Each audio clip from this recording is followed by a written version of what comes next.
Shalom Bapak Ibu Saudara yang dikasihi oleh Tuhan. Firman Tuhan di dalam kitab Amsal pasal 20 ayat 29 berbunyi demikian.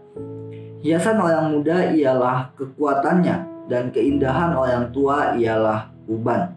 Demikian firman Tuhan. Menolak tua, itulah salah satu istilah yang seringkali muncul pada seorang yang usianya semakin bertambah, namun selalu ingin tampak muda, kelihatan energik, aktif, penuh semangat, dan yang lain sebagainya. Sekarang juga banyak iklan-iklan di TV atau media sosial yang bisa kita lihat tentang perawatan, hal-hal yang bisa kita lakukan supaya kita tetap sehat, tetap kuat, kulit kita tetap kencang dan terlihat awet muda, sekalipun usia sudah bertambah.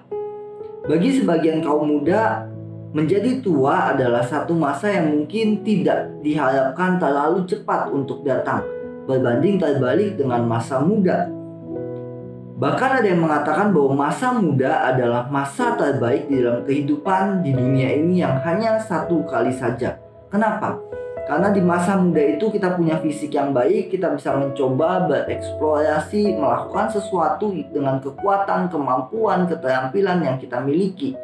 Berbeda dengan masa tua di mana mungkin kita hanya akan ada di rumah, fisik kita melemah, dan kita sangat bergantung pada orang lain. Namun pernyataan tersebut tidaklah selalu tepat. Sesungguhnya baik orang tua maupun orang muda punya kelebihannya atau keuntungannya masing-masing.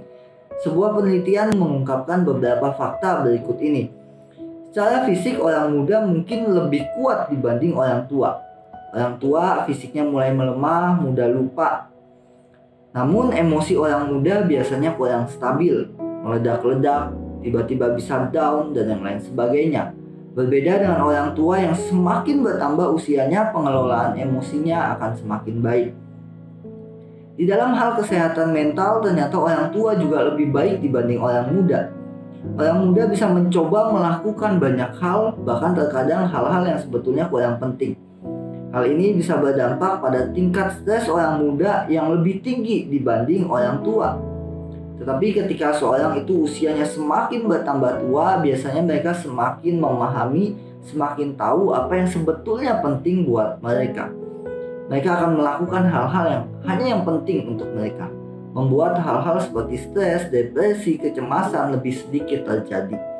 Kesehatan mental akan terus meningkat dengan bertambahnya usia.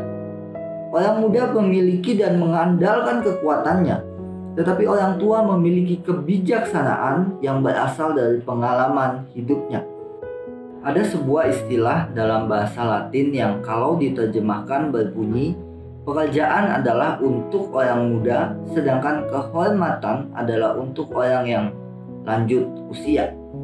Amsal 20 ayat 29 pun menunjukkan hal yang sama pada kita.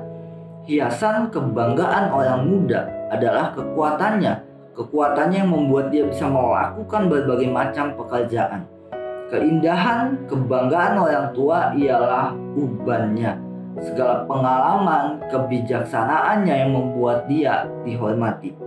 Sekali lagi, hal ini menunjukkan bahwa baik orang muda maupun orang tua punya keuntungan atau kelebihannya masing-masing. Maka janganlah orang yang lebih tua merendahkan orang yang lebih muda. Karena orang muda itu kuat, mereka bisa melakukan berbagai pekerjaan, pelayanan, melewati kesulitan-kesulitan yang mungkin sulit untuk dilakukan oleh orang yang sudah berusia lanjut. Sebaliknya, janganlah orang yang muda menghina orang tua. Walaupun mereka tidak memiliki kekuatan fisik seperti orang muda, tapi mereka itu lebih berhikmat, mereka itu lebih berpengalaman. Banyak hal yang sudah mereka lakukan, mereka lalui, bahkan pekerjaan pelayanan yang mungkin sekarang sedang kita lakukan. Dan mereka pantas untuk dimintai nasihat dan masukan. Biarlah sebagai anggota tubuh Kristus, baik kita sebagai orang muda dengan kekuatan, keterampilan, kreativitas, dan banyak hal yang bisa kita lakukan, maupun kita sebagai orang tua dengan segala pengalaman, hikmat, kebijaksanaan yang kita miliki, tidak memandang rendah satu sama lain, tidak menganggap yang satu lebih daripada yang lain, tapi kita boleh saling menghargai satu sama lain. Kita saling bergandengan tangan, kita saling memperlengkapi untuk memajukan pelayanan tubuh Kristus. Kiranya Tuhan menolong setiap kita.